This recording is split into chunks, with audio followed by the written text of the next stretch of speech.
आज finance minister Nirmala Sitharaman ने budget पेश कर दिया है 2023 का। तो हम देख लेते हैं इसकी क्या-क्या मेजर हेडलाइन्स हैं।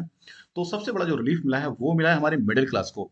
मिडिल क्लास को जो कि पहले काफ़ी ज़्यादा टैक्स के बोझ में दबी रहती थी, उनको थोड़ा रिलीफ दिया गवर्नमेंट ने। यहाँ पर गवर्नमेंट ने क्या किया है कि अब 7 लाख तक अगर आप नए टैक्स रिजाइन में अपनी आईटीआर फाइल करते हैं, तो 7 लाख तक आपको कोई भी टैक्स यहाँ पर नहीं देना है। ठीक है? और पहले जो लिमिट 5 लाख थी, इसको 7 लाख बढ़ा दिया। इसके अलावा इन्होंने नए स्लैब्स इंट्रोड्यूस किए हैं, जो कि 6 स्लैब्स हैं।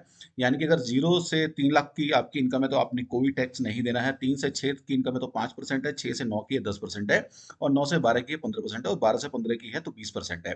अबव 15 लाख आपको 30% टैक्स ब्रैकेट में आप आएंगे। ये याद रहे, ये नई टैक्स स्लैब इन्होंने इंट्रोड्यूस की है। जो ओल्ड ओल्ड हमारा रिजीम था वो ऐसी की ऐसी ही है, जिसमें कि हमारा 2.5 लाख से हमारी स्टार्ट होती थी। तो अगर हम देखें new tax regime versus old tax regime को, तो यहाँ पे गवर्नमेंट ने जो सबसे बड़ा बदलाव किया है वो यही किया है कि 5 लाख से 7 लाख कर दी है नए वाले में। और ओल्ड वाले में भी आप फाइल कर सकते हो, और जो आपको उसमें बेनिफिट मिलते थे 80C के, और जो भी आपके अदर बेनिफिट्स 80D 80, वो सारे बेनिफिट आप ले सकते हो। बट आपने ये देखना है कि आपको कौन सा बेनिफिशियल है, क्योंकि 7 लाख तक की जो एक अमाउंट है जो टैक्स फ्री है, वो काफ़ी बड़ी अमाउंट है।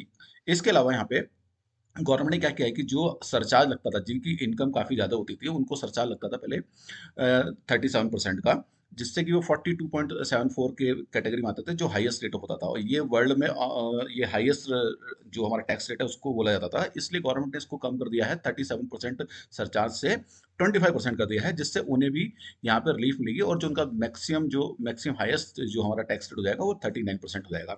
इसके अलावा और देखें हम, स्टैंडर्ड डिडक्शन गवर्नमेंट ने की है। जो भी सैलरीड एम्प्लॉय जिनकी इनकम 15.5 लाख से ऊपर है, उनको अब 52,500 एज अ स्टैंडर्ड डिडक्शन यहाँ पे मिलेगा।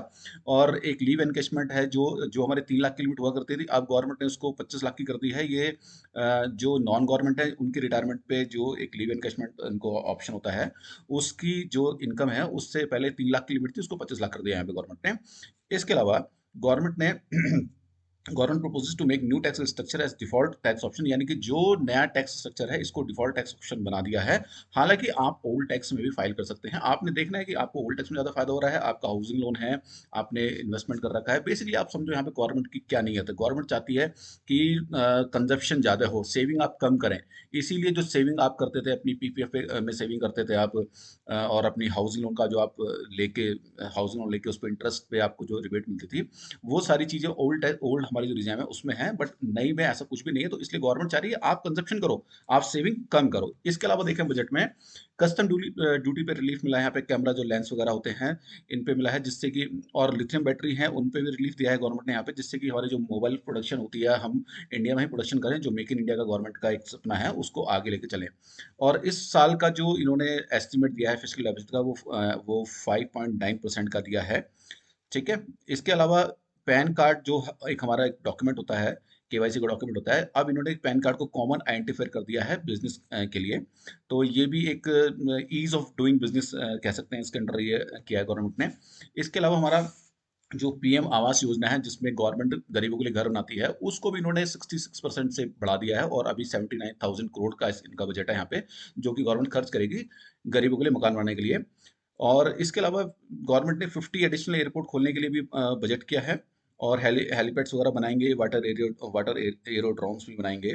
तो यहाँ पे जो हमारी एयर कनेक्टिविटी है उसको ये थोड़ा सा इम्प्रूव करेंगे। रेलवे के जो इस साल गवर्नमेंट ने रखी अमाउंट, वो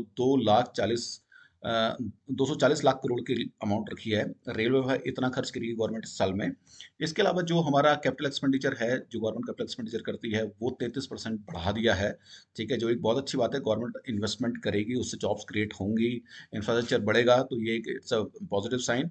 और जो इस बार की ग्रोथ एस्टिमेट की है गवर्नमेंट ने, वो 7% की है, जो कि हमारी जो ऑल मेजर इकोनॉमीज हैं, क्योंकि हमारी जो इकोनॉमी टॉप 5 में आती है, तो जो पीर हमारी इकोनॉमीज है उनसे हम कंपेयर करें, तो हमारी 7% ग्रोथ गवर्नमेंट ने एस्टिमेट की है। तो कुल मिलाकर बजट, हर साल बजट ऑलमोस्ट थोड़ा बहुत इधर उधर होता है, सेम होता है, बट इस बार गवर्नमेंट ने जो एक मिडिल क्लास को जो राहत दी है, उसमें स्लैब्स को नई स्लैब्स इंट्रोड्यूस करके, वो एक बहुत पॉजिटिव साइन है बजट का।